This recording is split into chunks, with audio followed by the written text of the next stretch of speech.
Start recording. Whoa! Whoa! Look at that! Look, it's working. Man, that should occur more often. There's no way. There's no quicker way of getting you to start recording. Whatever. Why just so many things like that you cook in the oven say like put this on the middle shelf? It's like everything, you know. Is there even a middle shelf? Well, it's kind of up to you, but it's always like you put it on the middle shelf. It's like, well, what if it can't go on the middle shelf? What if I want to cook more than one thing at once? It feels like everything is just like so singular. Yeah, dude, I hate the oven. What I'm saying is, I think we were genuinely better off with like ovens should be like quartered. So where your oven is, actually there should be 4 separate like compartments entirely with their own like heat settings. Yeah, and that heat should be like fried with an air, with like an air, and it's called an air fryer. And you're like and the kind of guy who would try to like invent the air fryer now. You would just take the one you've got and present it and be like, we should invest in this. I found it. Or like, you should though. Like, I mean, like I saw an ad for like Ninja, who's a general, probably the biggest maker of air fryers, and they're doing some weird shit. They got like a barbecue air fryer. Yeah, they got like it was like an ad. It was like, oh yeah, you know, you want to use an air fryer outside, and it's like a barbecue machine it's like an air fryer. Like, no, you stupid fuck. Like, we just need air fryers that could fit a bit more in them, preferably. How much or, like, more? You know, I don't know, like maybe like a bigger dish. An oven size be sort of appropriate. Yes, it would. My point is that I love my air fryer because it actually makes good chips at a reasonable speed, unlike an oven, which takes ages and they taste like shit. Yeah, ovens don't do a great job with chips, and I don't know why my family don't seem to appreciate this. Yeah, but we don't have an air fryer, so what I think we should actually do is use the George Foreman grill, and just press it down on top of them. And God, I think you can't really. I think you can't really grill potatoes. I just don't think that's a thing. You can do anything to a potato. You actually kind of can. You can even turn it into juice. You could even shoot it with a. You looking for a segue here or something? Well, I'm wondering what's the best. What like weapon from Deep Rock would best cook a potato? Yeah, there we are. Because it's not a crisper. Well, it sounds good, doesn't it? It sounds right. It sounds like the right one. If you're going for cooking, you're not gonna find a much better weapon. Well, it might do too good of a job. I'm willing to admit that. You say that, but you're just glossing over the weapon that's called the wave cooker, and that is a kitchen appliance. Yeah. Then again, I do theorize they kind of ditched the cooking part and replaced it for the cancer-inducing part. Yeah, but do you remember that thing where it's like, what if it cooked enemies so that they actually dropped health or something? That was that thing that we came up with. Yeah, that thing that you came up with. Yeah, I don't think we should take much. I don't think that makes that canon. Just because we came up with it. I think I remember seeing a Roker upgrade that was like that or something. It was like makes enemies drop health. I think that might have actually been one of the things that they showed last time. Yeah, I think there was some kind of vampire system in place. Vampire build. I know what's good for them. Yeah. Builds. I might actually have. I might have accidentally started some beef with DLG Historian. How did you even? Now that is a very. I haven't. That's a very sensationalist and frankly dishonest way of explaining the situation. What actually happened was he just put out a what? Know what they do? They like just chat shit. Who? Reporters. What You'd kind of good one? Oh, actual. Oh, like in like news. Yeah. Like that. The guy on like Mexican news who just like all he does is constantly call out like the cartel, and he's been like threatened like dozens of times. And it's like, we're gonna like kill your family and stuff. And he's just like, I'm gonna keep reporting because these people should not be like bent to. They are scum. I will continue to expose them and highlight their wrongdoings, no matter what threats I receive. And it's like, this guy's balls are like bigger than the room. People have died for a lot less against the cartel, so it's kind of weird that they haven't actually gone through with the threats. Well, they might have got him by now. I don't know. Basically, I'm threatening DRG's. No, he put. I think. Well, he's actually Explorian now. I think that's it. Because I think that was the channel. Because he changed his main channel name to Explorian. So there's Explorian and Mortorian. Most people moved away from the Deep Rock side of their Deep Rock channel. Yeah, but we clearly just can't. That's the other hand. Not that we won't. We wouldn't. We don't feel compelled to talk about much else. Get it ready for a Daredevil Born Again review in 7 weeks. That'd be a while. We did for Deadpool and Wolverine. I think it's fair. Double Barrel should not be completely abandoned. It just shouldn't be a regular thing. It's like, because that doesn't make sense. Unless we talked about One Piece. Every time I finished an arc. Every time. Would have a lot of so I guess like no, let's not be that ADHD. So DRG Story put out a video that was like why I don't like DRG build guides. And I started getting really sheepish. And it's like, I feel like I need to watch this. And I actually think all of his points were valid. I just didn't like the way that he went about it for the most part. He was to be honest, he was a little bit dogmatic about it. And I don't think that he would be if you just asked him about it. If you were just like, well, you don't think that people shouldn't make these videos necessarily, do you? And he probably would say, yeah, he probably would agree. But it was sort of like, he doesn't like when people give other people a very like rigid way to play, where it's like, this is how you should use this weapon. And that's why I think for the most part I actually agree, because I hope that at least now, I probably maybe am guilty of this prior, I don't think that's what I'm doing at the moment, especially by like the random nature of the Overclock showcases. It means I very often have to use something that is showcases. So the build showcase is like the entire dwarf is composed to its most optimum like way, and then they tell you how to play it. Like, most fucking sticky flame builds, right? They tell you how to build the flamethrower to do that. But you're just basically like, here are like the best couple ways of optimizing this specific overclock. I wouldn't even say optimizing, because I do give builds, but the premise of the videos is that I actually more so show off the 2 most different builds that I can come up with for the overclock that I think work like a little bit. It's not optimized, it's just not dog shit. It's based for the sake of them being the most different ways that you can use it. So I feel like I'm at least in contrast to the videos that he's talking about. In contrast to them, I think I'm encouraging experimentation. If anything, you were promoting experimentation rather than just saying this is how you build them. There is no other good way. This is what I meant by how I was being dishonest when I said we had beef. I don't know if I had any influence on this. I don't know if he's thought about me at all. I know there's far more popular people who make more similar videos to what he's talking about. Repeat Ron, motherfucker. Repeat Ron and Javarak, yeah, exactly. I'm not gonna. I'll say it because I feel like Javarak's just started doing them recently, and they're getting a lot of views. Just like the absolute best flamethrower build or whatever. I've done videos like that, and they've done well. The difference is, I'm right. They do well. That is actually not fair to say. I think I only was right once, where I had like a gunner build that I think is probably just the strongest. But I would never say in the videos, I would never say, and I would never will, that it's like, you should only use this. And that's why I think the random nature of the overclock ones works, because if I have to show off an overclock that I think is shit, I'm still trying my hardest to show something with it that works. And I'm still, by nature of making the video, I'm highlighting a non-meta overclock anyway. So I feel pretty good about it. I feel pretty exempt, to be honest. But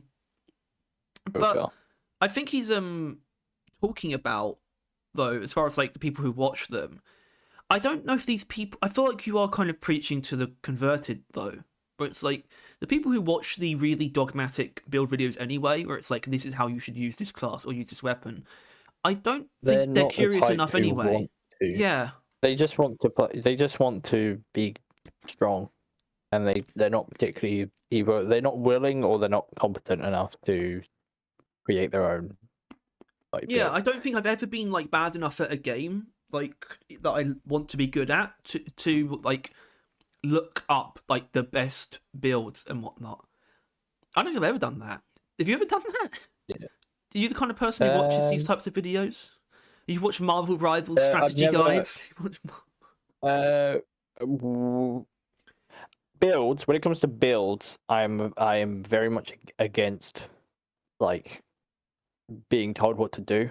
A majority of the farming games where you create builds are doing it yourself, which is Deep Rock. Yeah. When we play Diablo, I get this strong feeling, for example, that if someone who is like, you know, an avowed min-maxer would be very angry at what I'm doing. I hope those people don't exist because that sounds ridiculous. But my build is so I've haphazard. actively avoided looking at that kind of stuff for a fact. I just didn't. I didn't want to engage with like. Then I'd be like comparing my weapons to other ones that I might have already missed or some shit like that. Like I just feel like I would if I were to talk to like the best, not the best avowed player, and I tell them that I'm going sword and wand. No, shield and wand. Sorry, shield and wand. They might just throw up on my face. They might just laugh you out of the room. Laugh me out the room. Yeah, exactly. What I'm saying is, we don't like those type of videos either, Explorian. So yes, we're actually all friends here. But yeah, I mean, I also think that the people who are naturally curious aren't going to give those videos much heed either. So I think there are things to be taken from them. Yes, right. Like they can be. You can just be like, oh, okay, so this is what people think is good, or you can take the merit at what it is and then strive to like probably improve it. Because let's be honest, they're not infallible, especially not reaping on. I mean, God, I don't listen to a word that fucker says. Yeah, really, what I should have done is watched something like that recently, and then compared it to my own. Because I don't know about you, but I find myself more often than not, not from a contrarian perspective, I'm not the kind of guy who only wants to use the least popular stuff, but I find myself encouraged by these kind of things to try the less popular stuff, or the non-meta stuff at least. I don't go on like I don't set myself on that path where it's like I have to use like the worst shit. I don't do that, but I'm when someone says like, oh, you shouldn't use this instead, I'm like, I'm definitely going to try the other thing, at least. I'm not just going to do exactly what you said, even if you're right. Even if you're right, even if it's good. And well, I think this could be an entire another sort of sphere of things when we get to Rogue Core and how many builds there could end up being. It's like why you should never use the headlamp build that Anders implied might be a thing. And I just think if anyone makes a video, I'm just going to be thinking, fuck you. I want to absolutely try the headlight build. You cannot stop me from doing that. You don't even it's too late for that. You already want to do that. Yeah, right? I already. I think this is a much safer one for both of us. Obviously, I want to see where like pickaxe or melee build goes. Obviously, that can be a thing. I don't think you said anything about flares, so that's probably not going to happen. I imagine they'll carry over the absence of flare upgrades, potentially. Although that doesn't make complete sense, especially if Rogue Core is literally meant to be darker as well at points. Maybe we do need stronger lighting. You could genuinely. I think if they're but if by the implication of a headlight build can be taken on a more like ethereal build statement, right? Not just that, but the fact that he's basically saying that they intend to have it so you can spec into basically every element a dwarf has, right? There'll be no part left behind, kind of thing. Where it's if they think they can think of something interesting or fun to do with a part of the dwarf, they will do it. which is a very good ideology for a roguelike game. Let me think of the other parts that we have. Laser pointer, for example. Something that makes a laser pointer mark enemies would make perfect sense. Yeah, like exposes their weaknesses or we already have increase the damage dealt. We already have things. We already have like implications of that with things like the stalker, how it like unveils it, for example. Yeah, that's true. Yeah, they're already like increasing the value of. But yeah, like stuff like that, and yeah, like flares could be like either like weapons in and of themselves, like they're basically like, I don't know, like Molotovs. Like they would just like ignite anything near them or stuff like that, or like you go down this road, but you end up with like basically throwing knife flares. You have like they basically don't produce any light, but you have like dozens of them. You just throw them at rapid speed. Yeah. They could do anything. Like genuinely, I mean, once again, I just want to thank Anders just for being such an open book on Discord. Like genuinely, I think he talked about just how nice it is to have so much freedom with classes as well, and the kind of ideas that are now on the table. He said that they want to do like a Beastmaster class, for example, and I think that will definitely happen. Yeah, I think that will almost definitely happen. This is why it's kind of why like I'm just significantly more excited for Roadcore than I am anything coming to Deep Rock, because of this exact thing that they are also aware of, right?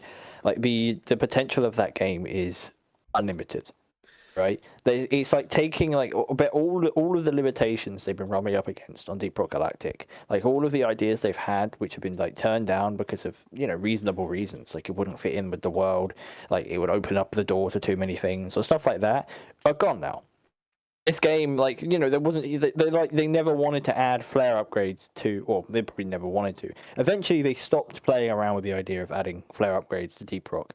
Meanwhile, like now that there could be an entire flare build as far as like reality goes. Like they could do that, and there's not really anything stopping them. And like, it's just the potential of that game is so fucking. I don't know if they're carrying over grenades or not, but you don't need to. I think the classes are genuinely one of the things that I'm grenades are a bit up in the air, aren't they? Because obviously, grenades are up in the air. I mean, there is a chance that grenades become, well, because something that we know is that I can't remember actually the number of slots that you have, but I do know that there are no dedicated slots. So, for example, it might still be 2 actually. I'm not sure, but you have to. A traversal tool or a support tool are taking up the same slots that weapons can take in Rogue Core. So it's all like a choice. Grenades could easily go into the same pool if they are going to be carrying over the grenades. And that would be potentially good. RoboQuest has got grenade weapons. Especially for a certain someone who I know really fucking has always kind of wanted a grenade upgrade. The fact that like if grenades are themselves equal to a weapon in like having the slot, that would mean that they would be. The thing is, I just know that if grenades are equivalent to weapons in Rogue Core, I just know that once again the impact axe will simply win out because it's just the most flexible and weapon-like already. I don't know. I think maybe like default it might be like the shout, but then can you imagine like, I don't know, like a very specific like neurotoxin grenade upgrade where it just like perpetually fills an area or some shit like that, like some really absurd shit, like some overclocks that are generally like not entirely pleasant, like the HE, like it's like HE every time it bounces, another HE comes out of it, and then that bounces, and then another HE comes out of that. This is the kind of thing that definitely makes HE. That definitely makes me want them to carry over grenades when you say stuff like that, because that's just fucking Borderlands grenades, and that's something that as much as I don't like Borderlands 3, they did get crazy with the grenades in a way that I think was fair, and there's a bunch of crazy ones in Borderlands 2 as well, but just like a bouncing Betty. Well, they had like the bouncing Betty grenades, but they shot bullets and bounced around, like as in a bouncing lead burster. That's essentially what that is. We have the grenade. It just doesn't bounce yet. And that's not going to happen in Deep Rock at this point, is it? So but then it's like, well, it doesn't have to happen in Deep Rock if it happens in Rogue Core. And that is like the That's the mythology. The core statement, the mythology, the pathology, yeah, the philosophy, the principal argument for why this is a good idea. Yeah. Except for the fact that, except the only like point of difference that is like going to be reasonable is the fact that if there are these sort of vastly new, different ways to fight and do, which there'll be dozens, hundreds, maybe even thousands overall different configurations of how we can fuck shit up. We won't be able to do it to Glyphids when you think about it. Yeah. Or at the very least, Glyphids will have a suppressed or later occurring presence. Which I think, and because obviously we know we don't want Rocal to be literally a substitute for Deep Rock. They should basically quench the same. Maybe compare it to Daredevil Born Again. I don't, not necessarily, but you don't want it to literally feel the same. At the same time, if we want it to represent a fountain of the use of all the potential that Deep Rock had transferred into a new game, there are certain things that you would want to stay the same, and I think there could be I think one of the things that's going to have to change the game feel the most is the fact that we're not fighting Glyphids for the most part. That's actually a big thing. Yeah. Which I believe with the whole Beastmaster thing, I am not fond of the idea of being able to tame any of those creatures down there. I feel like they would lose some of their pure, like, they are not, like, Glyphids ultimately are cute. Is the simple fact of the matter. People have grown to the fact that they're kind of sweet looking. The new deep core stuff, they are grotesque by nature. They are unpleasant in all regards. Their intelligence makes them more unpleasant. They're more like tangible creatures. They're the reason why, and I think some people obviously don't get this, but I some people might not agree, but I don't get why you would want like a monkey as a pet, like in the real world. It's like, I don't know, you're like a weird middle ground between a bloke and a pet. Yeah, like you're you feel like intelligent. they understand what you're doing, but you can't talk to them. Yeah. Like it's like there's a barrier there.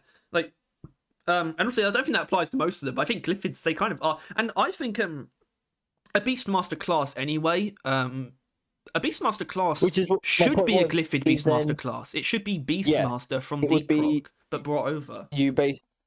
And I kind of see it as, do you remember the robot in Borderlands 3 who basically he can summon like a bunch of not enemies but like animals?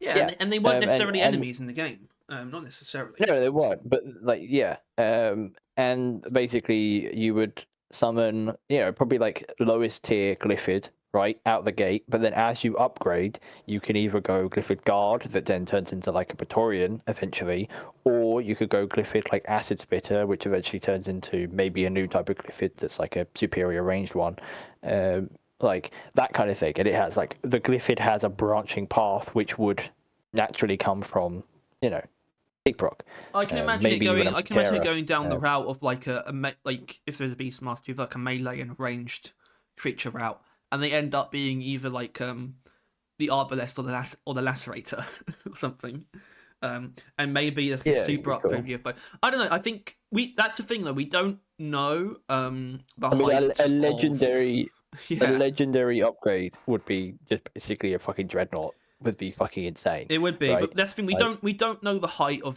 class upgrades yet. But that still excites me because obviously, in Deep Rock, class abilities...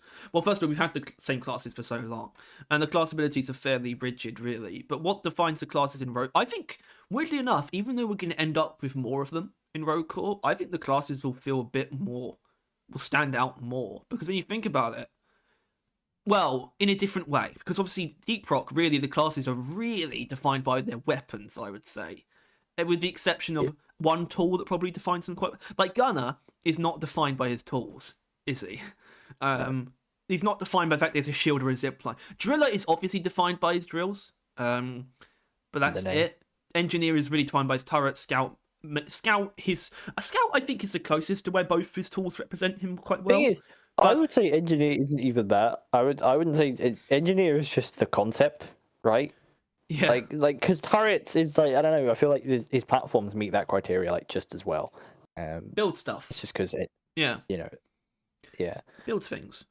But But in But yeah, Roku, I with think these new what defines the classes, classes will make them stand out so much more, because it's just like it's kind of like one thing, but we know we're going to have a lot of that thing will be able to reach particular heights. Like, what does the strongest and most unique version of like the energy blade fella look like? yeah. Does it look different by the end?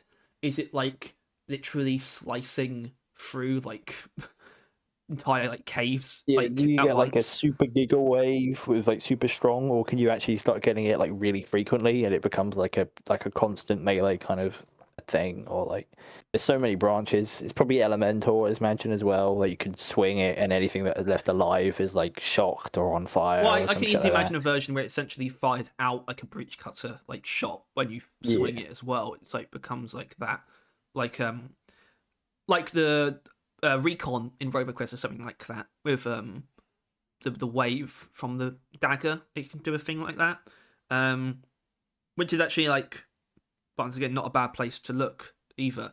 Although I remember though the starting form of that guy was like so strong, but then you think about like the Gorgon though, which we do know that that yeah. does what it sounds like it does. What's the stronger version of that? It turns them into like fragile crystals or something like that, or maybe you just like can't because I imagine it's very difficult to turn a boss enemy to stone with the starting version. Um, I don't Yeah. know. We're gonna need to get stronger, and that's why builds would be important. But at the same time, in a roguelite, builds are harder to decide that's it's kind of difficult to decide that's the build you're gonna get, you know. Some games have stuff in place, like Hades has like the keepsakes, I think is what they are, which is like where you can choose one. There's a bunch of them which are like the first boon Keepsakes, and then the first like they boon you will kind find of will keep, be this god, for yeah, example. So it's like you can kind of start your they build keep kind of off. giving you Yeah. stuff that like are along the same lines of the same gods. Oh Like the yeah, first three obviously it gods you does get, that. you're going to be getting them like reoccurring for the rest of the game. But we don't know what ways of ensuring a build we're going to have in row call. So it's like, how much Yeah, weight can like a really strict build video have if it's like going to be pretty chance based? yeah. It's unlikely. It's unlikely going to be guides with row call, and a lot more just people who get lucky and are recording it. Like they're going to be like, this is the strongest build I've managed on row call, like some shit like that, right? Yeah. Like and it's gonna be like, oh yeah, I got this legendary and then this legendary, and combined, it's insane. And it's like, all right, so no real actionable like thing can be done on the No, player. no actionable intelligence. Yeah, if you're applying Reapy Ron is the one making this video, but yeah, no, it's it's going to be different because yeah, that whole part of like this game is like the builds and all that. It's going to be less perpetual, if you get what I mean, like, or more depending on how you think about it. But like a bit with the builds in Deep Rock, you like have an idea, you craft and refine the build by like you know changing the mods, and eventually you can go into a mission with that build constantly, right? And you enjoy that build over and over and over again, in the varying situations it's in. Meanwhile, in Rogue Core, you get a really nice, really cool build. You know, you lose or you win, you start again. That's how roguelikes work, which Yeah, it's like is going to be the key it's the difference, I think. conundrum of like the superpower stage, which I think it's a really nice thing that RoboQuest has sort of provided as like a term. That's what they call it. They call it the superpower stage when you are at your very like your complete peak of like when you can't get any more upgrades, right? But the conundrum is always how long that lasts, and the fact that usually how long that lasts is the literal final encounter of the run. And of course, which is like in a way it's cool because you reach your peak when the game does, kind of. You can think of it like that. But there is a little bit of a dissatisfaction where it's like, but I want to use this build more. I got my perfect build. And obviously, for RoboQuest, the remedy was obviously an endless mode. Unfortunately, there are kind of aspects of that make it quite difficult to get there, especially if you're playing on the hardest difficulty. But and I think they do want to do an endless mode, but I think that's absolutely much like RoboQuest, not a launch thing. But I don't think that has to be the only way to achieve that. That kind of thing. So I do wonder what their sort of idea is of when you are at your strongest in the run. like my ideal is not necessarily for the final like boss, but at least for like the final stage. Is kind of what I would imagine, and then maybe you do get something just before the final boss, because I don't like the idea of you only get like one fight where you are at your best, you know. Yeah. I want it to be a bit stronger. I think that's. Than that. But then again, maybe there is an gonna extraction that sort of aids that as well, having to go back through. Afterwards as well. But that's also going to be part of like the co-op nature of the game. Is that like you may never be your strongest, right? Like, but somebody else on your team might be like on their strongest build, and you're kind of just there for the ride. The idea of right? making someone the champion of the team along the way. I mean, obviously they've said that like you can't solo the game, but realistically you probably could. If all the other players play around and help reinforce this one person, I bet. Oh right. So as in, like you can't solo the game in a co-op game if you're playing with other people. Yeah. You can't... Like they kind of implied that like if you just hog all the legendaries or do some weird shit like that, you're not going to carry the game, and that probably is true. Like if you just like selfishly stand above all your teammates and they abandon you, sure. But if the entire team reinforces itself into making one person like the GOAT, I'm sure that works like as a thing. So I'm not sure. It's just like the potential is so fucking insane. But, like yeah, so maybe you might not end up being like strongest by the end, but like maybe with enough sacrifice, one character can be like the strongest possible motherfucker in the verse. I don't like it when you use that word. I don't like the term the verse. it gives me the ick, one might say.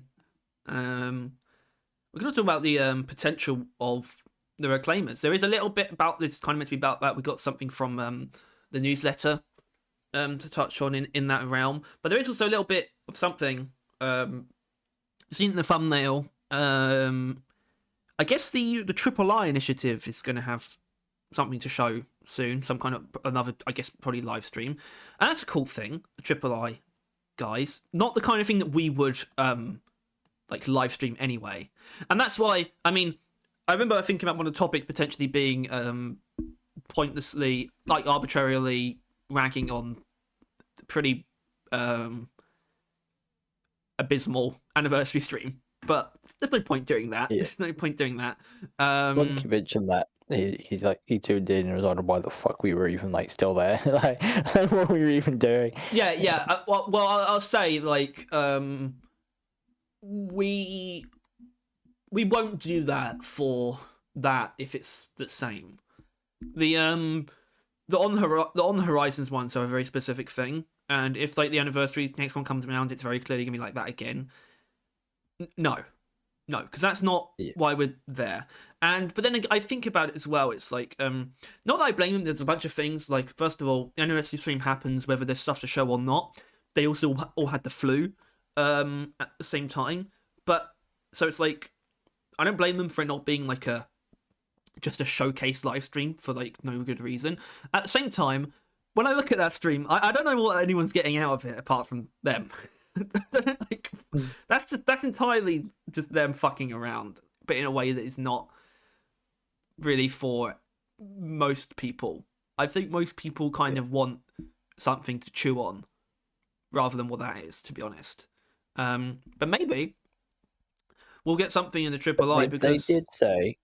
Well, they did say that there was going to be something on this month, right? They specifically said they're going to talk about Rogue Core a lot.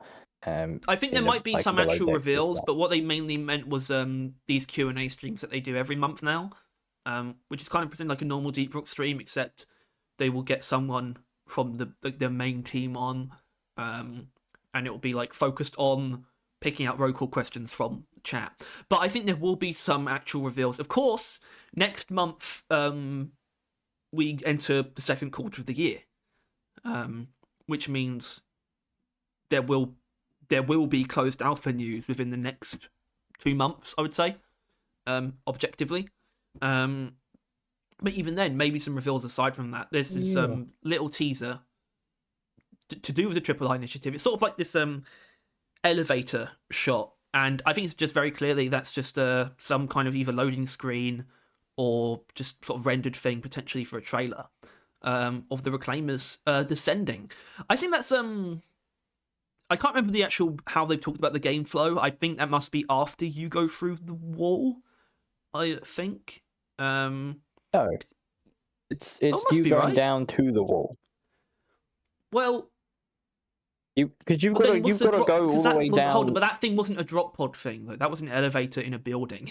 then it's just going to. Yeah, now that I think about it, it's just the elevators that we know are in the game that go between each floor of the game. It does remind me of the long forgotten in between stage deep dive loading screen where you just see the drop pod barreling through the earth. And I love that shit, by the way. Like the generalized like elevator ride to hell that basically Deep Rock is entirely built around is still such an amazing thing. And to have a literal elevator elevates it, if you don't mind me saying. I do actually. You do mind? I'm sorry. I'm not a pun guy. But like well, the Triple I thing, it's very like reveal based. They don't give like, unless it's something like really big and really soon, they don't necessarily give like time for it to be like a showcase. Which is why if there is a Triple I thinking up soon, I think it is time for like an actual like some kind of trailer. Not necessarily a cinematic trailer, but definitely infused with cinematic elements. Like obviously it's like way too early because even if something's coming out, it's the closed alpha, which is like it's not something you tend to make a trailer for inherently. But no, maybe not. I don't know if there was one for Guntouchables though, because you'd think if there's one for Guntouchables, there'd probably be one for Rokuor. I mean, there was just the gameplay trailer reveal of them like making it. If you get what I mean. Like there hasn't actually been anything like that on Rokuor because Rokuor was ultimately even further behind than like all of the ones that they announced. Like all of the games that they've like published were probably closer to finishing than Rokuor. For some reason, not Darkswarm though. That's like weirdly. Yeah, no, like, Darkswarm was really far behind. But I think there wasn't actually much. Only recently have they actually had the new Darkswarm trailer where there's really any footage, right? Yeah. Previously, I don't think there was much. It was mainly just like a showcase of like the idea. More now, there's like actual gameplay. Yeah, let's talk about a little bit about what was in the newsletter. Actually, I think I'll just go for the ending bit that Aaron put in, which basically says, I'll just read it. I think we'll be ready because he's talking about like the Reclaimers and how it feels to be the Reclaimers. And I'm not going to read the whole thing verbatim, but I want to infuse some of that because I think I want to talk about that a bit. Yeah, he says, for a previous video. I think we'll be ready for a full character reveal type of thing in a few months. Hopefully, start writing a below decks on it here in March. So. Basically, I don't know what that entails, but I guess just properly showing off the Reclaimers. Maybe also from a concept art standpoint too, but also hopefully in-game stuff, because I think that's something that's been very like under wraps, and that's not because like they're keeping it hidden necessarily. I just think it's because like they want to have really figured out what they look like and feel like before they have like a final design, because we've got like a taste, I guess, from the oldest like prototype screenshots, but I think they barely represent. All they show is that they have like abilities in like a wrist device, those very original screenshots. Yeah. And then the only other bit was which this doesn't count. This is in the like pre I don't know what you call it, I guess. The pre-out, yeah, I guess you could call it the pre-alpha trailer, the trailer that we have, but that's like literally just Deep Rock dwarves. It's all Deep Rock cosmetics. They just like threw together some placeholder like non-existent paint jobs for them.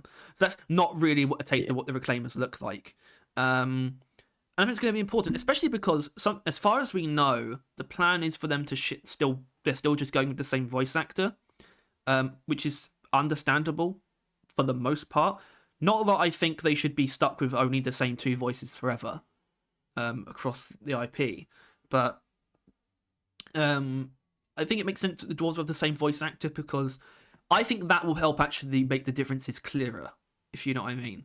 I think the idea that most of the dwarves, of the dwarven race in this universe, They all sound pretty much the same, and that's going to make it very jarring and contrasting when you have the ones in Deep Rock and the way that they are compared to the very, hopefully, very serious, tactically natured dwarves in Rotor, but they still sound the same.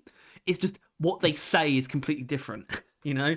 I think that could be funny, but also help like drive home the point as well.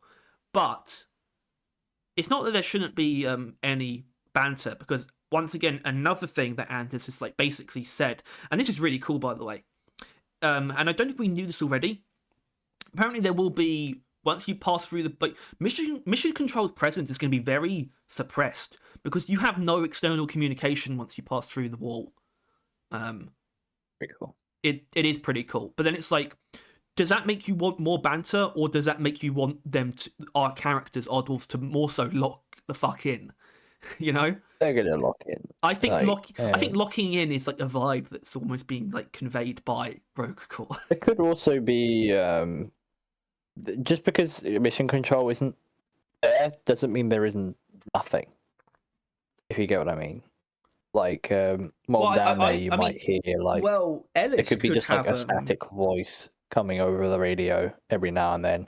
I wouldn't mind if the robot, the drone, Ellis actually talked. To be honest, yeah, I wouldn't mind having a robot companion that way.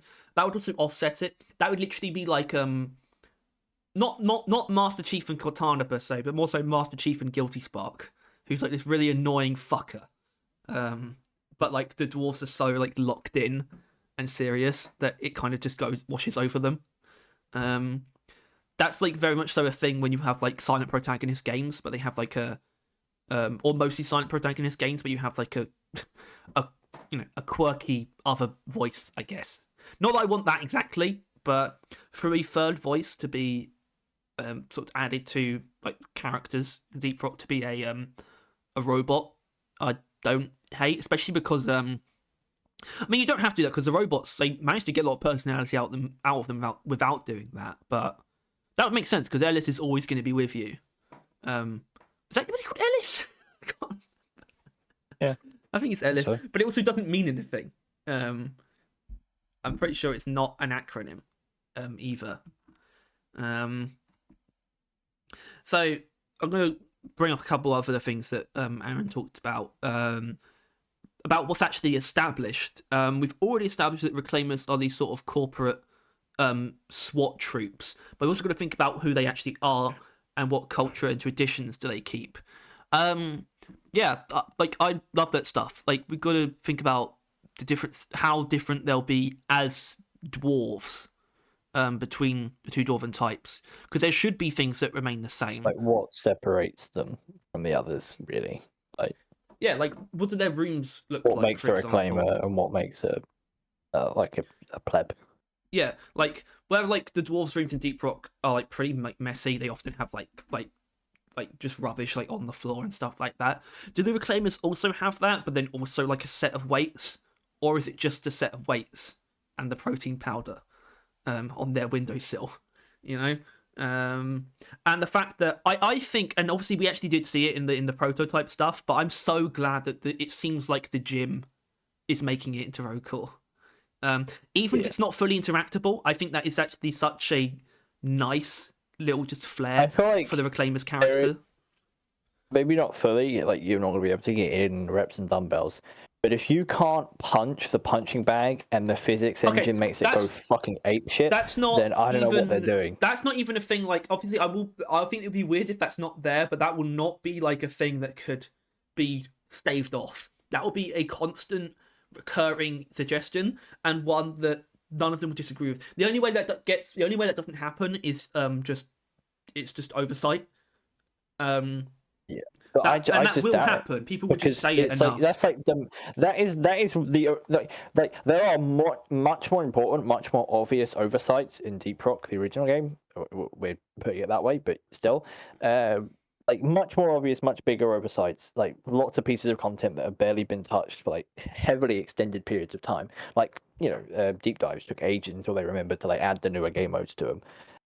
Meanwhile, when it comes to like silly things with physics, that's like their main goal. That's like the main thing they're concerned with, is that you can like attack things and they go fucking ape shit.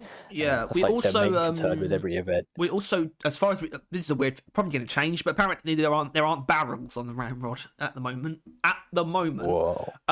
So yeah, we got to have the punching bag work, and that actually would be an awesome, really like small but constant difference, where we have the dwarves, whenever they interact with something they slap it. I want the reclaimers to punch it like every different, like whatever it is.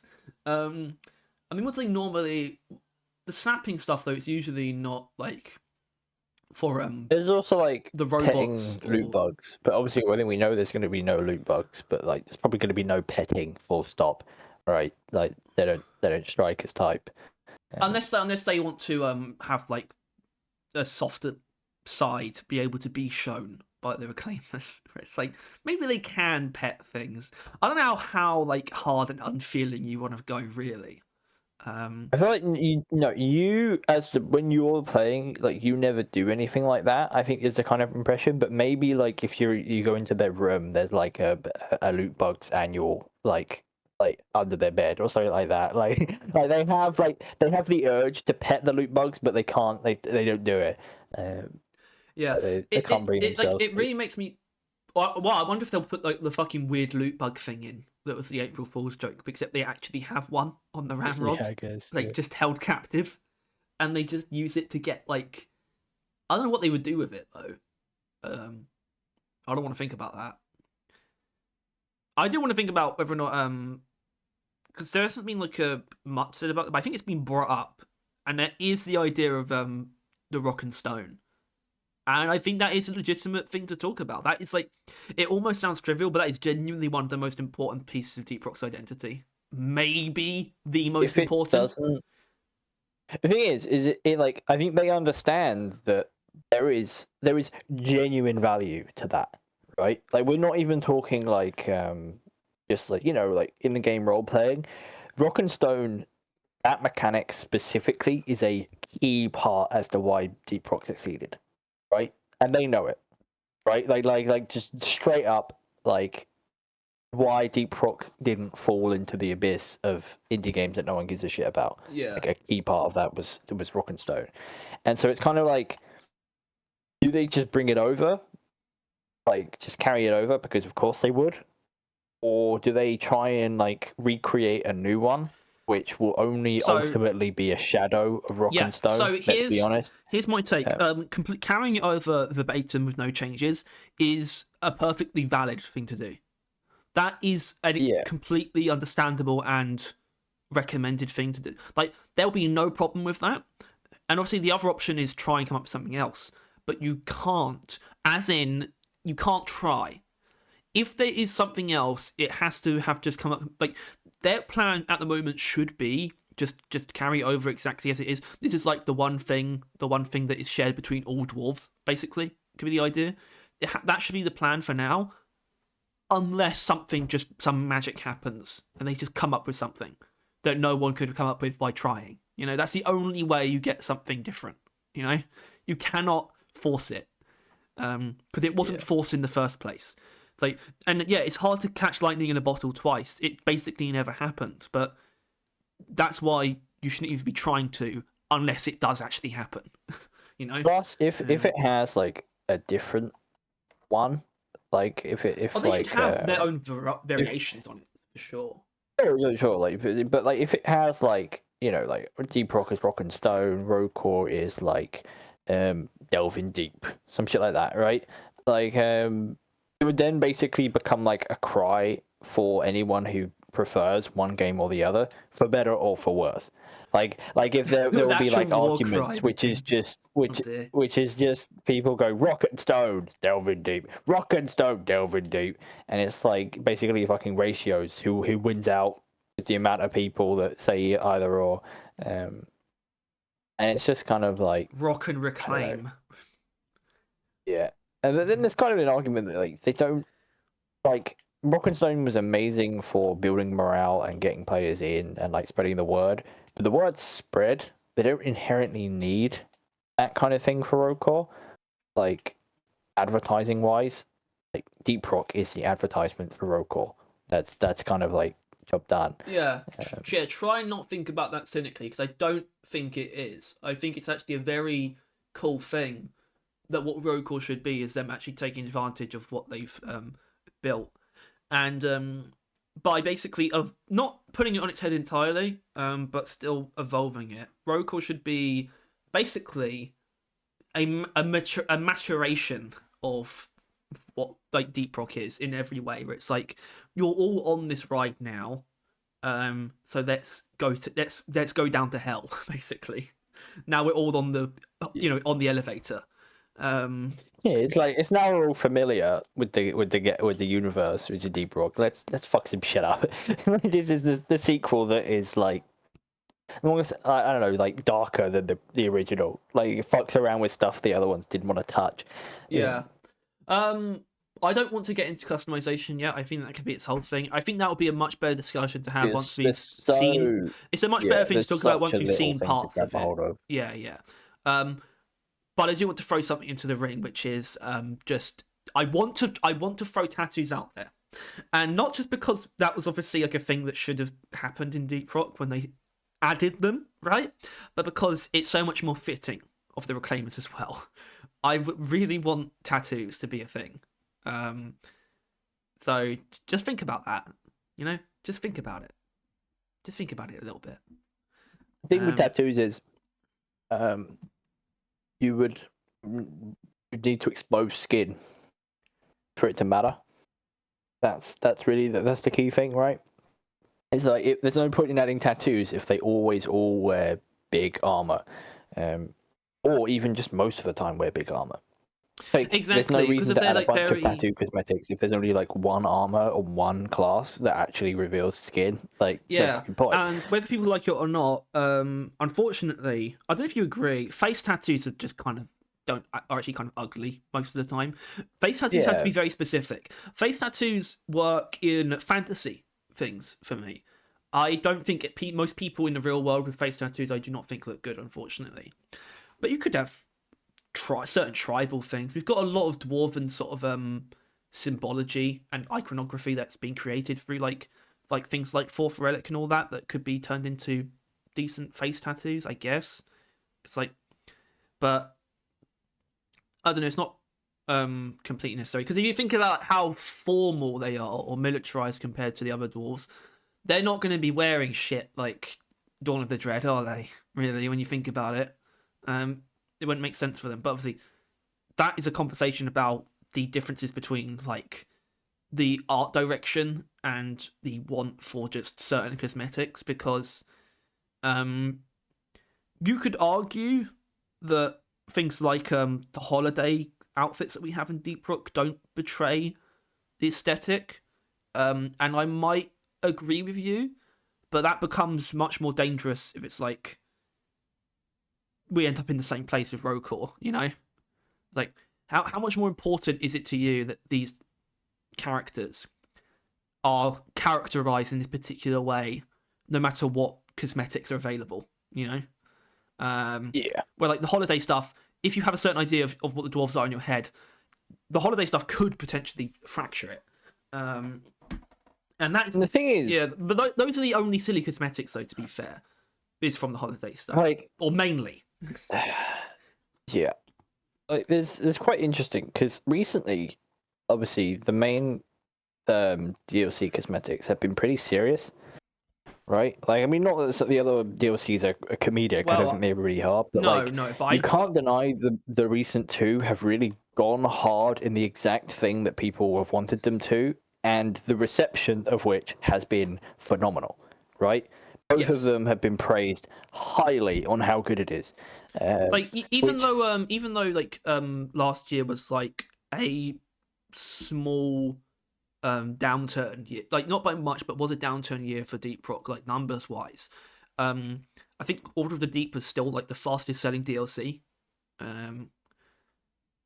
So I think that says something. And that's what I'm talking about. That is the maturation of when they released that. That is the maturing of the IP and the fan base at the same time. It's like we love what has been laid out here, despite all of like certain things, but now we want it. Now we want to get serious. Basically, I think there is a genuine vibe. And it's kind of like if they just look at the community, they can see that like they add just a bunch of really cool looking dwarves with sick fucking cosmetics. No one's gonna complain. People like that. The only time you get complaints is when stuff's silly, kind of like fun skins and like silly stuff like that. They do, but that's likes cool stuff. Exactly. A lot of people do like the silly stuff, but that's the stuff. But where there are complaints, it's for that, not for the cool shit. Basically. Fucking season 4's I mean, DLC. look, Road Course seems to be nothing but cool shit, though. So, exactly. Like, God, I want to see some more enemies. I feel like I really do. When I think about it, I feel like Road Core, like in my head, they're all like starting out visually Dark Future. Like they're all that's just like default Reclaimer gear, and then they get Dark harder from there. I can imagine the Dark Future, maybe with the neon taken out though. Sort of just like the sort of futuristic plating, but not necessarily with like the flashy lights though. That sounds like a good starting point. But I think with the Reclaimer's nature, they're still dwarves, which means you could. I think with what's been laid out tonally already, you can go from the range is like between Dark Future and Skullcrusher. I think it's a drastically different aesthetic, but it's still within the tone I think that's laid out. They're still dwarves. A really serious, tough as nails dwarf would absolutely still wear Skullcrusher armor, So I think there's still leeway there for them to have a lot of variety within the tone that they're proposing still. Because the truth is, I forgive the crude words, but cool shit is quite broad.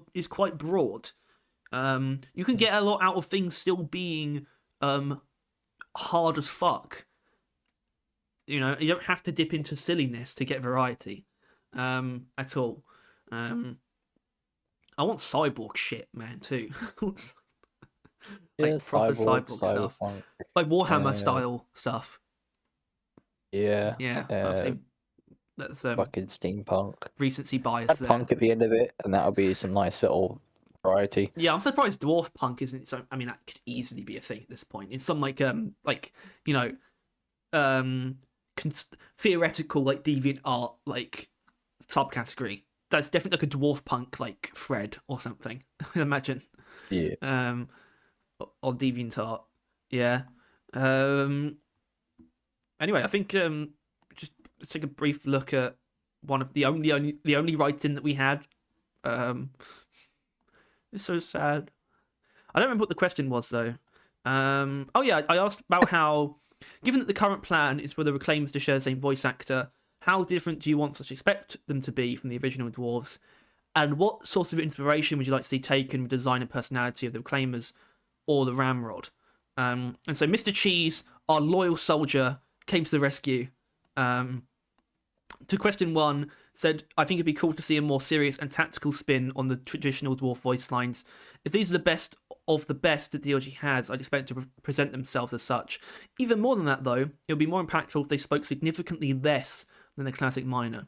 It would give them the vibe that they are there to get in and get out with no funny business.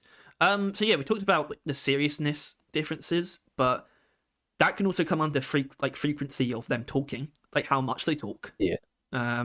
And overall, probably should be less. I think it's difficult. It's kind of difficult when the player himself or themselves gets to choose when the character speaks. If you get what I mean, like rock and stoning, pinging stuff. Like you can't really. That's on the player. That you can you can still span the voice lines, and that's not really anything that they can do about it. I think we said it before. Right. I think we like the idea of still being able to do a lot of the same things, like the We're Rich thing. Except the difference would be that the Reclaimers themselves would eventually put a stop to it. They would like say like Maybe. we're rich like a dozen times before being like, all right, that's enough. You know. I mean, They would have to. There's no one else to like- check. There's no one else to keep them in check if they're beyond the wall, basically. I So- think they'd just be like, it's gold, and like they wouldn't even think of it like the we're rich thing. money is no. Like, Well, that's like yeah, that's they an don't aspect get of paid based off of it. But then again, that's like an aspect of it. Are you losing the dwarfism? That sounded weird. Are you losing the dwarfish nature by not having certain things like that? Because that is very dwarven. The affinity for gold, and that suggests like a loss that suggests a loss of dwarfish nature if they're not compelled by like treasure and combat. But still, like, we're rich is like a very like just I'm a dwarf, haha, gold, yippee kind of approach. Meanwhile, they could probably go for more of like I don't know, like I love a lot of gold, like like just like a hell yeah gold kind of approach rather than a kind of. Well, I think if you really aura. want to put a pin in it and give it some attitude, actually, I think there is something. I don't know what they're thinking about as far as age rating goes, because I know that they do think about that actually. Fuck yeah. Well, yeah, exactly. That's literally exactly what I was going to say. I tell you what. Yeah, gold. Fuck yeah, and they just bag it. But I don't know how much they can get away with that because obviously, fuck is like that is the age rating influencing. That is the most common curse word that's going to influence the age, because obviously they're probably not going to say cunt. You know that word. Yeah. I would love to hear them say it though. Nice. Get off me, coarse-born cunt. That's brilliant. Yeah. That's just like their word for like the big coarse spawns. Cunt spawn. Coarse spawn. Or like cunt spawn. Rafcan. Another one's like, yeah, that's everyone. Yeah, those kind of things. But I think that's all fine. Like what the players can do. But when I look at Deep Rock, and there's very few voice lines that I actively dislike in Deep Rock, but there are some, and I think it's born out of they've added a lot of stuff that the dwarves just say when stuff happens, and not because you've interacted with something. A lot of them I like, but a good example would be something like the Arbalest is Arbor Dead. They have like different voice lines for killing pretty much everything now, and some of them aren't. It's like the J Boots one. It's like, I'm flying on a jet boot. Nah, nah, nah, nah, nah. It's like, okay. None of that. Yeah, well, that's like, obviously none of that. But even but they wouldn't even say anything if they found jet boots. They would just put them on and just go. You know, that's what I mean. There'd be no quips, right? Like, yeah, and obviously that almost sounds like you've got to be careful because that could, I think, to some people that could sound boring. But I think especially as long as it's carried with the right attitude and stands well in contrast to Deep Rock, that is definitely its own vibe. That's not just it being flat and like boring for no reason. That is entirely its own vibe that can be, as long as you take the right approach to it, can easily be just as like like a Master engaging Chief kind of thing. Like Master Chief doesn't quip and do all that stuff, and everyone fucking loves it. Okay, no, hold on. That's not really true, though, is it? Master Chief is actually mostly quipped when you think about it. Because he's just a one-liner machine, but he just says things so rarely. That's the thing. Well, a lot of his speech is actually not tactical. I know. Well, no, because I think I'm not. That's kind of its own thing, but I think I'm right about Master Chief, because his tactical sort of affirmations, that's all internal.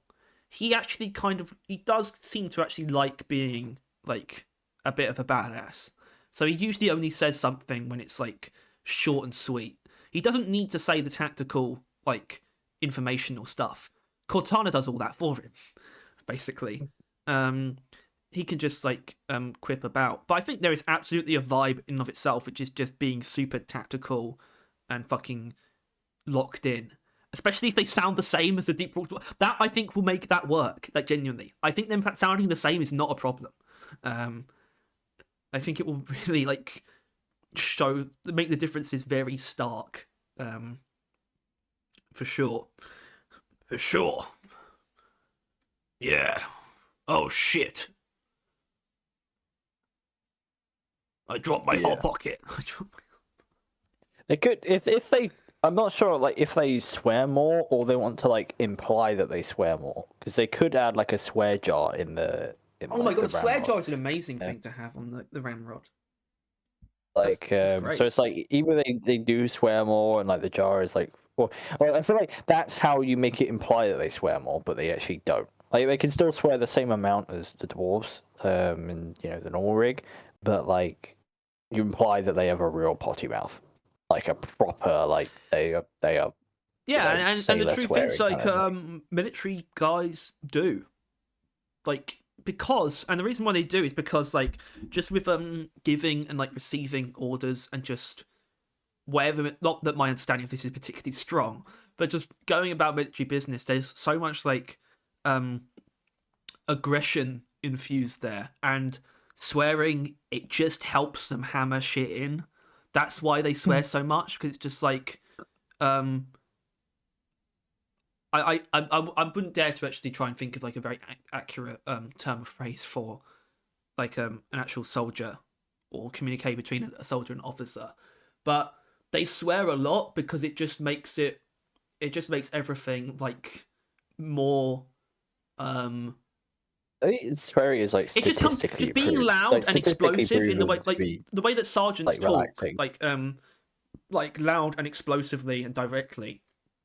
Um, that just goes hand in hand with swearing, unfortunately, or maybe fortunately.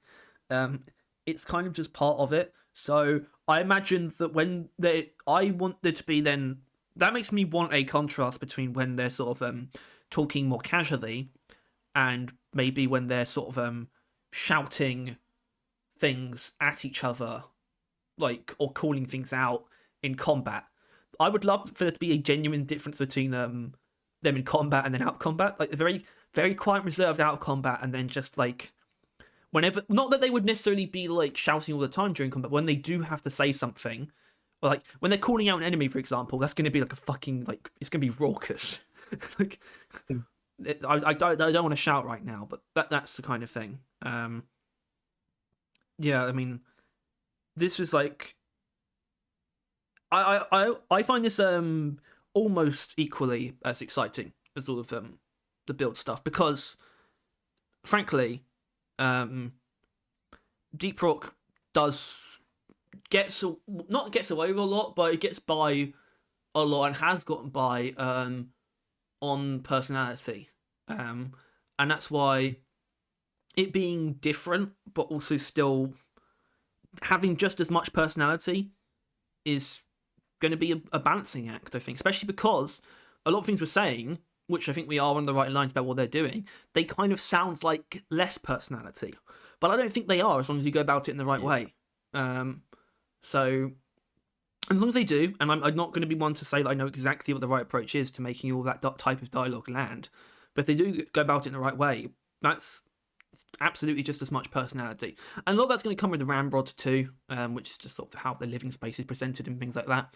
Obviously, the gym helps with that a bunch, but like what kind of drinks do they have?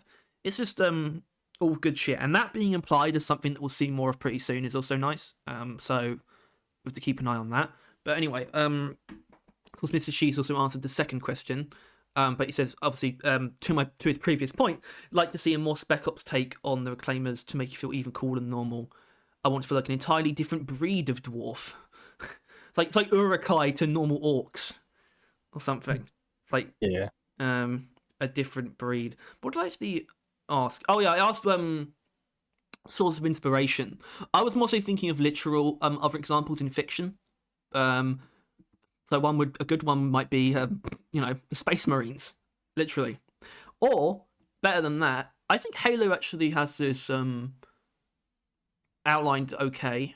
Not necessarily the Spartans. I don't think we need the dwarven equivalent of Spartans.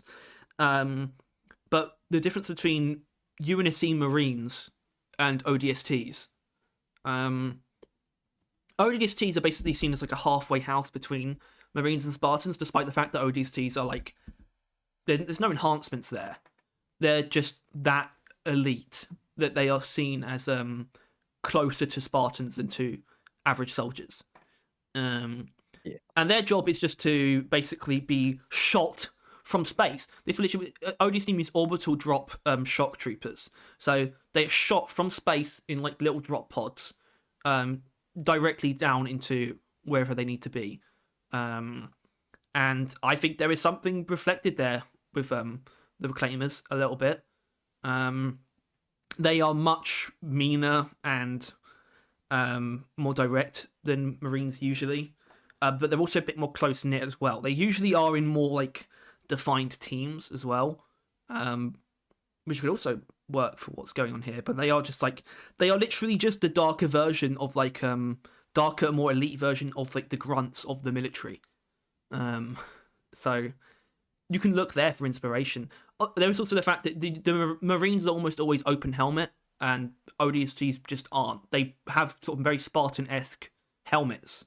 And maybe the Reclaimers have their faces covered more in a similar vein. Maybe they in Deep Rock, none of the dwarves start with things that cover their faces. I don't think this is actually that weird to bring up. So like the starting cosmetics, what if a lot of them or all of them have like full like helmets on, full masks? That says something about them. That'd be cool. Now my brain's immediately gone to the sillier side of the most analogous thing in something completely different. The most analogous thing in One Piece. It's just my brain's just on. It's there. Let's end it with that. What? Extract something from One Piece that you want to see translated onto the Reclaimers. I'm sure we can do that. Well, it's made slightly difficult because, well, technically, there are dwarves, but they're more like the like true ancient types of dwarves. Okay, so that.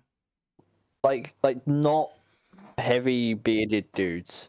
We're talking like tiny little spirits. Oh right, okay. Like they're so you can't. There's not much. I would definitely say giants are a lot closer to dwarves because I think ultimately both of them come from like Viking mythology, not mythology, but aesthetic, right? I think dwarves are very similar to Vikings in a lot of ways, like design wise, like aura. Aura farmers. Yeah. The Reclaimers should have to be aura farmers. I remembered though the key thing that I was thinking of, not from One Piece. This is just something I wanted to bring up anyway.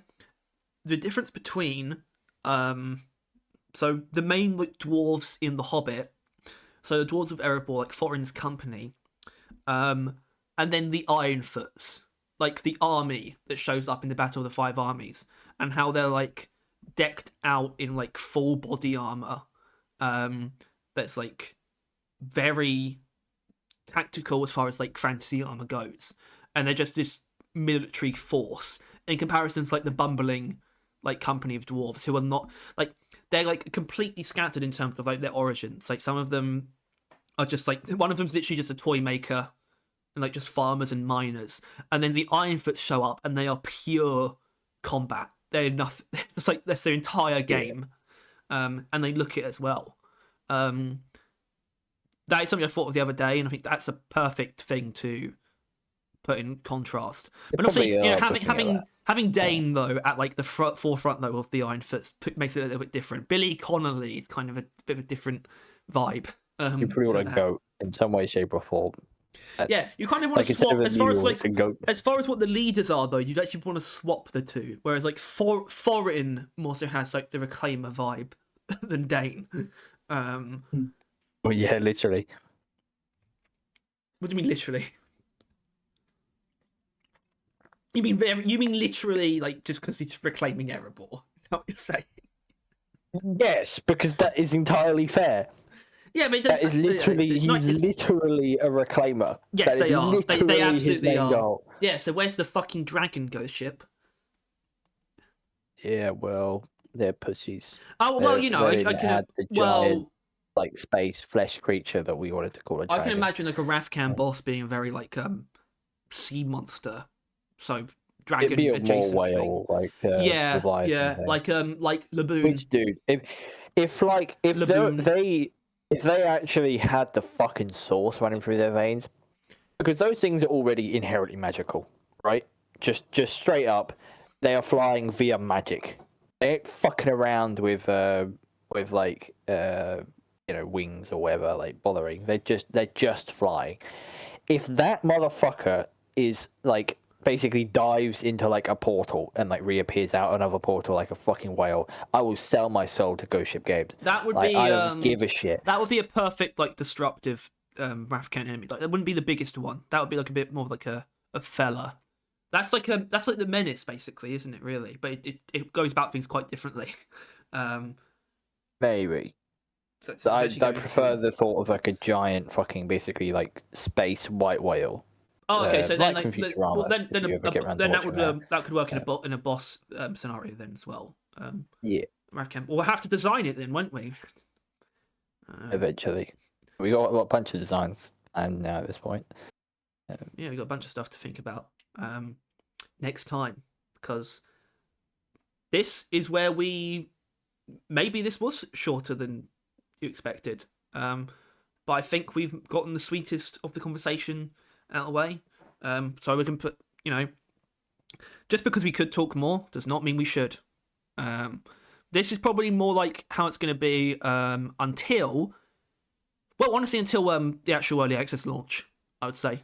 Because obviously we don't know what the effect that, if any, that the closed alpha is going to have on the channel, but there could be an effect.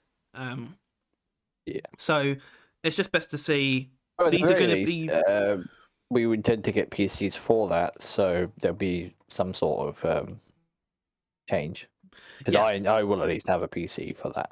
Because that's the point. Yeah, I know you do. I'm actually like unlike you. Honestly, for me, playing the closed alpha is not essential to my survival. Genuinely, as important as the game is to me, I don't feel that strong an urge anymore. But also, you might when it happens. Well, yeah, when it actually happens as well, it's gonna be different. And also just another mainly things, because of Marvel Rivals, realistically, actually, because I've just been playing that all the time now, so I don't really worry about it. Don't worry about anything. There's also, I guess I said there would be potentially more frequent weeks off, where it's like there'll always be a podcast, but within the intervening 2 weeks, there's a good chance that one won't happen. I think it might be fair to say that is probably going to be more often than not for a bit, and that might be the better way to take a break rather than to just go rather than to just ghost for 2 months. Might be better just to say out of 3 weeks, it's more likely than not that one of those weeks is not going to have a video on Saturday. Not that I'll stop. I've got my shit on lock. Like, yes. I cannot be stopped. Sometimes I can't even muster the energy to appear to a single 2-hour recording a week. Well, I don't know if that's true. Untrue. I guess you would know. So yeah, that means it's not me because I'm like doing something else. Exactly. Yeah. It's not completely unfair. Yeah, so I won't say whether next week or the week after would be taken off, but I think one of them probably will be. I've got ideas. They're going to get a little bit. We've got a couple to do, but the ideas might start getting a bit more abstract as well. Something I'm going to run by Tyler as well, off screen. But things should be good. We do, but the truth is, we do need to. When we have been, we've got to pull back a little bit before roll call. There's no point trying to keep up the same pace that we have done for the last 2 years at this during this period. Basically, it's not wise. So that's why we're pulling back slowly, but relatively surely. Dynasty pussy. And then hopefully there'll be an explosion though later in the year, and then for many years after that. But yeah, I think that's it for today. As always, if you enjoyed this episode of the Bad Vision Podcast, please make sure to like and subscribe. If you want to see more stuff like this and you want to stay on top of everything to Deep Rock and Roll Call, then also click the bell. And also always thank you to our loyal member, Boxfox Scoot, and of course to everyone who still watches and is subscribing. Slowly getting there at 1.22k. Yeah. I'm quite chuffed as well that the ultramagnetic coils video actually did pretty well. So yeah, in your face, Explorian, I do matter. But yeah, well, but I'll see you on Tuesday. And just in general, we'll see you again soon. Any last words, boy? Oh, I've forgotten all words.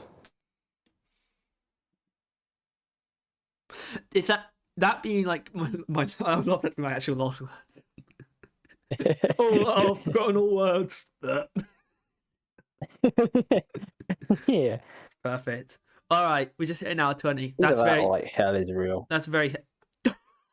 Oh, there's actually there's an incredible moment in Torchwood, like literally in the first episode, where oh no, it's not the first episode, but it's someone who they kill in the first episode, and then they bring her back like in like season 2, with like a thing, like that briefly, like I think it basically just allows the person's like the last like remnants of like their like the electricity in their body to just basically bring them back to life like a minute. Basically, it's bullshit, obviously. But the point is, they do this to this woman who's like already died, and then before she's like about to go again, it's like there was nothing. Like after she died, there was nothing, and she knew there was nothing. It's like it's just darkness. I don't want to go back. It's like, oh fucking hell! It's genuinely terrifying. Well, the thing is nothing. Well, darkness is something. If it's just darkness for eternity and you can think, that's horror. That is my biggest fear. Is that we continue to be conscious, but there isn't heaven or hell or anything like that. When you're faced with that, the genuine absence of anything is probably just as confusing and terrifying. Sure, but it's also just sleeping, right? It's just being unconscious. Yeah, but that doesn't make sense. That doesn't make sense to us, like forever, though. In the forever sense, we always come back out of sleep. You know, it's like can't comprehend. Well, I think of it as, what was your earliest memory? My first day of preschool. All right, like think of the day before that. I can't. That's what it is. That's what death is. Ideally, as far as I'm concerned, it is just the end. Nothing. No real anything. It's just a few state. But yeah, but it's just like I think not about even that. It's just. Well, no, because like just anything you can't remember, or like before you were born, but like shit like that. We like, know just categorically that death is in one way or another the discontinuation of brain activity, which is the only thing that's analogous to is being unconscious, which is like either being knocked out in a coma in the womb or asleep. All of those things. Our brains just skip to the next moment of consciousness, so we do not experience the time in between. Never anywhere to skip to. Yeah, so but that's why the idea of it like you just relive like your life over and over again is the only thing that makes sense to me, because it's like functionally. Yeah, but that'd be like your neurons firing. It's functionally impossible for us to experience nothing. That's why we skip the time when we're not dreaming, when we're asleep. We just skip because there's nothing there, and you can't skip to nothing, which is that's why I'm excited. Exactly, which is why you just. I'm interested. Skip. It's just over. But I'm not. I'm afraid at the possibility that you get like buried or some shit like that, and you just continue. You just continue consciousness until your brain has like disintegrated, basically. Well, even then, like thought isn't actually, because some people think that thought isn't really like your brain, right? Some people think thought or soul is like an external thing, that your soul will just remain forever in nothing, and that is my truest, biggest fear. At that point, I would rather there be a hell. But I genuinely would rather like eternal torment than eternal limbo, I guess. Like. At least there be something there to grab a hold of. Even if it's just the pain. Yeah, it's the pain. There's a fucking, I don't know, toe demon where his eyes are toes and his teeth are toes and he's just tears your toes off. Like some shit like that. It's like, oh, thank God there's the toe demon rather than the eternal abyss. Yeah. That's a great thing to add at the end of a podcast. Like after you said goodbye. I think that's what I love, having shit like this after. I want this in recording because I want to get this off my chest. But I was just laying in my bed and my brother had his girlfriend round, and I just hear her shout, "Mitchell, why is there so many pictures of my feet on your phone?"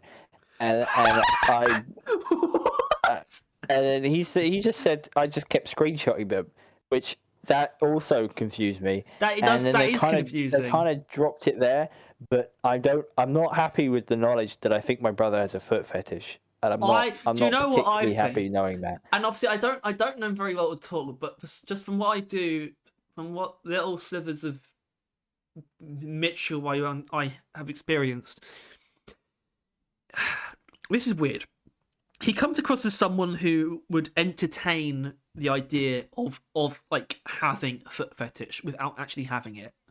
So like, oh, people seem to think that feet are attractive. Well, maybe they are. I'm going to screenshot my girlfriend's feet 500 times and see if I can get off to it. But then it's like, once again, it's kind of like, screenshot? That means she's sending it to him. Yes, right? It does. Or that she is taking it. Like, it's just so many implications, and I like none of them. But I literally, because our walls are so fucking paper thin, I was just hanging out and I just heard it. I'm like, fuck's sake. Yeah. So now everyone else who watched to the end of the video knows that. I don't think I've got anything like that. Thank you all for watching. Well, yeah, because your walls are probably not paper thin. No, I don't. Because literally the wall between me and Mitchell is like thin, like plywood, on like, and then like some stuff in the middle, and then another thin plywood. It is weird. Like, it is not brick. I always find it just such an abstract thing, thinking about the fact that sound passes through solid stuff at all. Like conceptually, from like a very basic like baby logic perspective, it's just like, well, there's no way, there's no room, there's no gap. It's just a solid wall. Yeah. Why can things pass through? It's like, and it's just like, there is gaps. There's like hundreds of billions of trillions of gaps. There's technically gaps between everything, every part of our body. Yeah. We're not really. We are mostly empty. Nothing is solid in the way that you think solid. What you think solid means when you first like learn. Unless you know it scientifically. Yeah. Then it is that. So, because obviously that even solid sound is like they're not all touching. I don't think. No. Unless they are. I can't remember if they're that compact. I think solid actually kind of is. It can't be every solid though. No, but then they're like variations. Like there are some solids where like they're quite flexible because of the way that they're like touching. Like they're like angled, so it's like more limber. I don't know. It was in science. I didn't pay attention to science because we were always sitting next to each other. I paid attention to Mr. Scarlet over. Especially after I learned that he ate a whole rotisserie chicken as a snack. He was a behemoth of a man. There's this character in. Do you know about the Cherub books? It's like those teen like spy books. Cherub. No. They were all over the library. They were at school. Anyway, the guy who like trains all the fucking children or whatever, his name's Mr. Large. And I just imagined him as Mr. Scarlet. That's fair. Jeremy Scarlet. I mean, that's a fucking pretty cool name. Scarlet is a baller last name. I think I remember there was like a thing like it's like the school newsletter or something. I don't know why I would even look at that, and I don't think it was a constant thing. It's like, oh, was they going to relaunch it? Was an interview with Mr. Scarlet, and it's just like, what is your? It's like some random crap. Some of it's actually fairly normal, except when they ask him, "What's your biggest fear, Mr. Scarlet?" It's like, I don't experience fear. The concept is alien to me.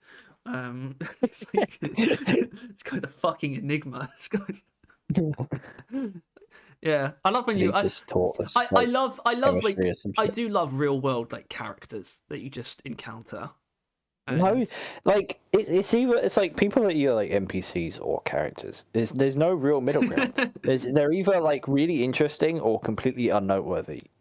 Like that's it. Simple as. Job done. I would like to disagree for my own sake because I know that I'm not a character. I don't want to be an NPC.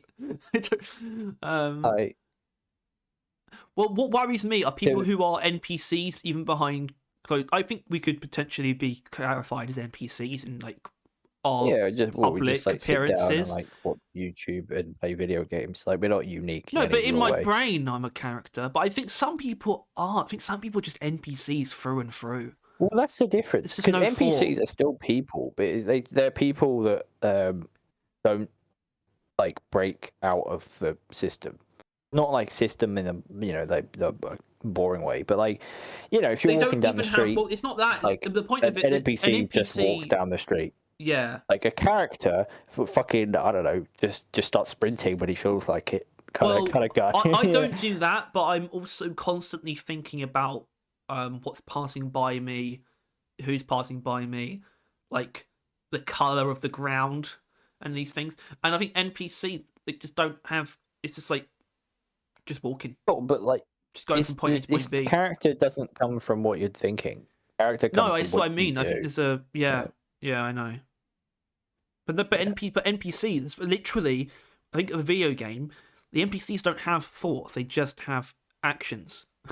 Yeah, but but ultimately they do. That's the thing. No, NPCs they do have thoughts. Their thoughts are pre-written, though. Yeah. But like in real life, they do have thoughts, and they're not pre-written. But it's just because the only thing they ever end up doing is pre-written NPC type shit, because their thoughts are pretty lame, to be honest, or they only ever do what they think they can do or should do, right? Like, I love that as an insult. Your thoughts are lame. Your thoughts. you would have no way of knowing that, but you can still say it. I know. I think I can tell. I think I can tell when people have their thoughts. I think my brother has lame thoughts. I think his life is too filled. Is a character. His life is too filled with like actual activity for his what's going on inside to be interesting. I think Tom is the same way. I don't think he thinks much about what he's doing, because what he's doing is because interesting when he does enough. Think he like cripples himself. That's the fun part. Like, sometimes he'll just sit there and he's thinking out loud, and it's just like the worst things you've ever heard in your entire life. And I'm like, yeah, man, I'm not surprised you don't think, because like bad shit happens when you think, which is probably fair. I mean, both of us think probably way too much, and we don't do much because we spend too much time thinking. No, we spend too much time thinking because we don't do much. No, vice versa. We spend a lot of time thinking, and it results in us not doing much. I disagree. Well, think on that. Yeah, you'll think on that. What are we doing? I like this though. I like this. After we actually did have a decent discussion beforehand. This is the ideal. This is what it should be. This is what the podcast should be. Right? Like that's like whenever you see people talking about how like there are some people that just shouldn't have podcasts, and that being like most of them, it's just people just talking like this and about stuff like this. It's just like 2 or 3 white guys just in a room with mics staring at each other, and they're like, dude. Yeah, I'm pretty sure Elliot Pidduck tried to do that once. He did me and Tom tried to get on it, and he said he would get around to it, but then he never made another video on anything other than math again. So that didn't really occur. But I do like how you're not willing to say our full names generally on like the channel, but you're willing to completely Harry Jacob Knowles, Tyler Michael Bates? Yeah, go on. Is that right? You really think my middle name's Michael? It is. All right. Okay. Is it not? Sure, if you say it is. That's really fucked up. You can't do that because I actually think it is. If you actually think then fine. I am quite confident about this. You don't sound it. I am confident. I couldn't be. I could. There's no other option that I'm this confident about. Oh right. So what are the other options? Mitchell. That's it. They'd be like, that's my brother's name. So you basically you think it's a long M word is what I'm hearing. Yeah, maybe Mickey. Well, Mickey is just Michael. Tyler, your middle name is Michael. Nickname. It is. I knew it. I got past it. I got through. I broke the curse. You failed. You failed to gaslight me. I was trying to think of like another long M word that I could start. I just knew, and I just stuck with it because I had to sow a different seed, but you didn't have any, so then I would have had to come up with some. But the only thing I could think of was Mazowski, and I don't think I could have convinced you that my middle name was Mazowski. So I kind of gave up, to be honest. Your middle name is just without. There's no Mike there. It's just Mazowski. Yeah. Oh dear. Yeah.